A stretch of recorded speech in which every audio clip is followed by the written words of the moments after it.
نعرے تکبیر. یہ آج جو پوری دنیا کے اندر ایک وبا پھیلی ہوئی ہے، کرونا وائرس کی وبا، اور پوری دنیا لرزہ پر اندام ہے. یورپ، امریکہ، آپ دیکھیں عام طور پہ لوگوں کا کہنا یہ ہے، میں آپ سب کی توجہ چاہتا ہوں، اہل علم کی خاص توجہ. لوگوں کا کہنا یہ ہے جہاں صاف صفائی ہوتی ہے وہاں بیماری نہیں آتی. جہاں صاف صفائی ہوتی ہے بیماری وہاں نہیں آتی. بیماری کہاں آتی ہے؟ جہاں گندگی ہو، پانی گندا ہو، سڑکیں گندی ہو، کمرے گندے ہو، گندے جگہ پر بیماری آتی ہے. صاف ستھری جگہ پہ بیماری نہیں آتی. اور پھر وہ مسلمانوں کو تانا بھی دیتے ہیں کہ مسلمانوں کے محلے گندے، مسلمانوں کے مکانات گندے، مسلمانوں کے کپڑے گندے. حالانکہ واللہ مسلمانوں کے یہاں گندگی کا کوئی تصور نہیں ہے. اگر مسلمان اپنے گھروں کو گندا رکھتا ہے تو یہ اس کی جو ہے کوتاہی ہے. لباس کو گندا رکھتا ہے یہ اس کی کوتاہی ہے. محلے کو گندا رکھتا ہے یہ اس کی کوتاہی ہے. لیکن امریکہ والوں، یورپ والوں، تمہاری تو سڑکیں بھی صاف ہیں، تمہارے یہاں تو پانی بھی فلٹر ہے، تمہارے تو کپڑے بھی صاف ہیں، تمہارے کپڑوں میں بدبو نہیں خوشبو آتی ہے. لیکن کرونا وائرس اس بستی میں زیادہ ہے جہاں مسلمان نہیں ہے بلکہ دوسرے لوگ ہیں.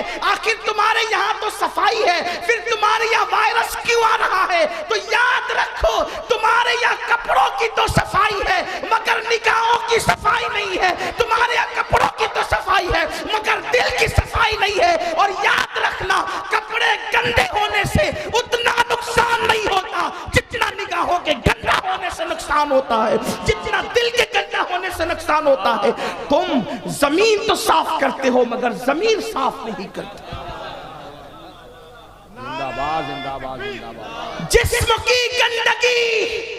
جسم کی گندگی چلو بھر پانی سے دھلی جا سکتی ہے لیکن گناہ کی گندگی کو 7 سمندر کا پانی بھی نہیں دھل سکتا.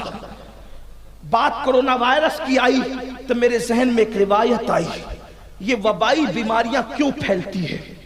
وبائی بیماری پھیلنے کی وجہ کیا ہے؟ حدیث پاک کا مفہوم ہے. دیکھو اچانک بیماری کا آنا، وبائی بیماریوں کا اچانک آنا اور ہزاروں لاکھوں لوگوں کا موت کے گھاٹ اتر جانا. کرونا وائرس کیا ہے؟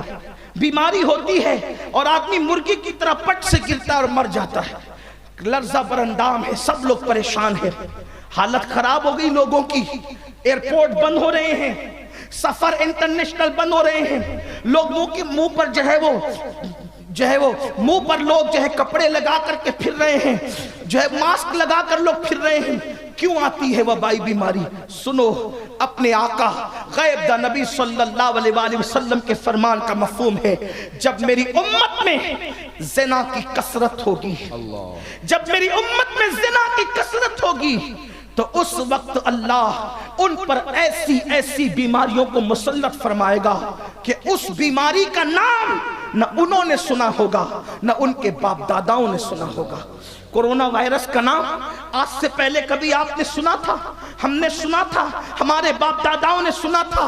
آؤ زنا کی نحوست سے کیسی اموات واقع ہوتی ہے جلدی جلدی سے حدیث پڑھوں گا. حالانکہ میرا یہ عنوان نہیں، میں اپنے عنوان کی طرف جلدی سے آنا چاہتا ہوں. میرے آقا صلی اللہ علیہ وسلم کے دیوانوں، یاد رکھنا کچھ گناہ ایسے ہیں جب انسان گناہ کرتا ہے بغیر توبہ کے کریم یوں ہی معاف کر دیتا ہے. کچھ گناہ ایسے ہیں جب کوئی گناہ کرتا ہے بغیر توبہ کے اللہ معاف کر دیتا ہے.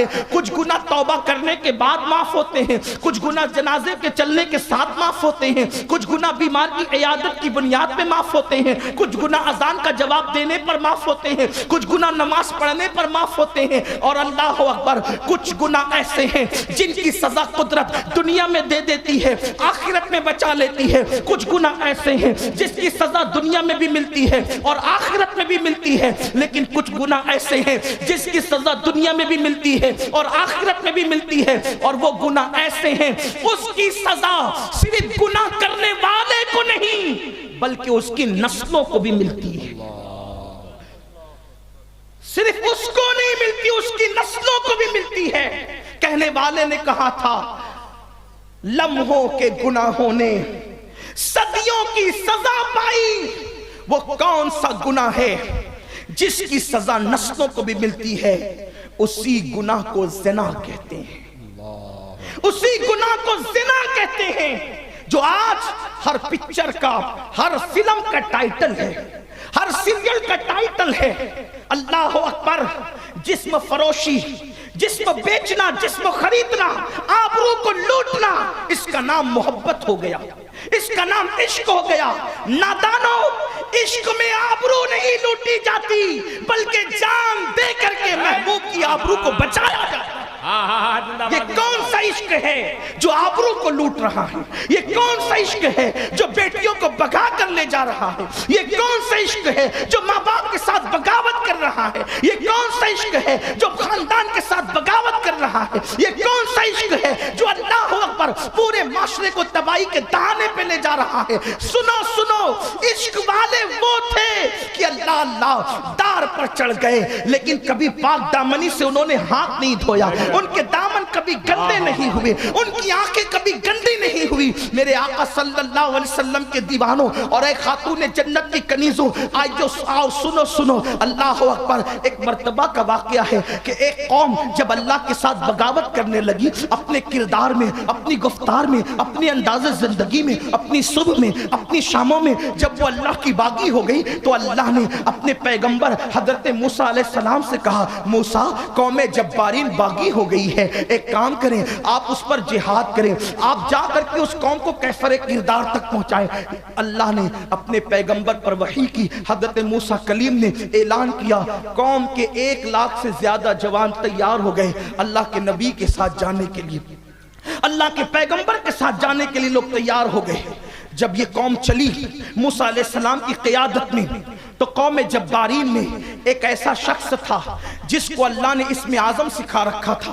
اس کی نگاہوں میں اتنی طاقت تھی کہ وہ زمین پہ بیٹھ کے عرش اعظم کو دیکھا کرتا تھا، اس کی ہر دعا مقبول ہوتی تھی، وہ اسم اعظم جانتا تھا، بڑا نیک تھا، بڑا متقی کہلاتا تھا، بڑا پارسا کہلاتا تھا۔ لوگ اس کے پاس آئے اور آ کر کہنے لگے کہ آپ دعا کریں کہ موسیٰ اور ان کی قوم ہلاک ہو جائے کیونکہ وہ ہمیں ہلاک کرنے آ رہے ہیں۔ اس نے کہا، بدبختو، تمہیں عقل نہیں؟ میں اللہ کے پیغمبر کے لیے کیسے بد دعا کر سکتا ہوں؟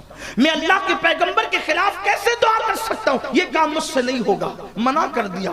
لیکن قوم کمزوری جانتی تھی، قوم نے کیا کیا کہ یہ ایسے نہیں مانے گا، اس کو خوب نذرانے دیے، پیسے دیے، لفافے دیے، اور وہ جو ہے وہ پیسوں کی لالچ میں آ گیا، اور پھر وہ اللہ کے پیغمبر اور ان کی قوم کے لیے بد دعا کرنے کو چلا گیا۔ واقعہ بتانا مقصد نہیں، اختصار سے عرض کر رہا ہوں۔ بالآخر جب وہ پتھر پہ، پہاڑ پہ چڑھ کے بد دعا کرنے لگا تو اپنی قوم کی بجائے، موسیٰ علیہ السلام کی قوم کا نام بد دعا میں لینے کی بجائے اپنی قوم کا نام لیتا، اور موسیٰ علیہ السلام کا نام بد دعا میں لینے کی بجائے اپنا نام لیتا۔ قوم نے کہا، تجھے ہو کیا گیا کہ تو اپنے لیے اور قوم کے لیے بد دعا کر رہا ہے؟ تو کہا کہ میری زبان پر قابو میرا نہ رہا، میں ان کا نام لیتا ہوں تو میرا نام آتا ہے، ان کی قوم کا نام لیتا ہوں تو میری قوم کا نام آتا ہے۔ قرآن کہتا ہے اس کی زبان سینے پہ کتے کی طرح لٹک گئی، اس نے روتے ہوئے کہا، میری تو دنیا بھی گئی، میری تو آخرت بھی گئی، دنیا آخرت دونوں میری برباد ہو گئی۔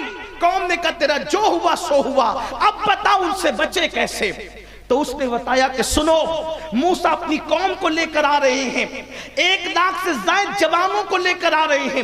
مرد آخر موم کی طرح ہوتا ہے اور عورت آگ کی طرح ہوتی ہے، جب موم آگ کے قریب جاتا ہے تو پگھل جاتا ہے، اور نہیں پگھلتا تو نرم ضرور پڑ جاتا ہے۔ ایک کام کرو، اگر قوم موسیٰ کو شکست دینا ہے تو اپنی خوبصورت لڑکیوں کو بنا سنوار کر ان اس قوم کے درمیان بھیج دو، نوجوان لڑکوں کے سامنے وہ فوج ہے، ان کے درمیان ڈال دو۔ جب موسیٰ کی قوم خوبصورت چہروں کو دیکھے گی، جب موسیٰ کی قوم حسین وجود کو دیکھے گی تو ان کی نظر مقصد سے ہٹ جائے گی، اور جب وہ پاپ میں مبتلا ہوگی، جب وہ زنا میں مبتلا ہوگی، جب وہ بدکاری میں مبتلا ہوگی تو موسیٰ کی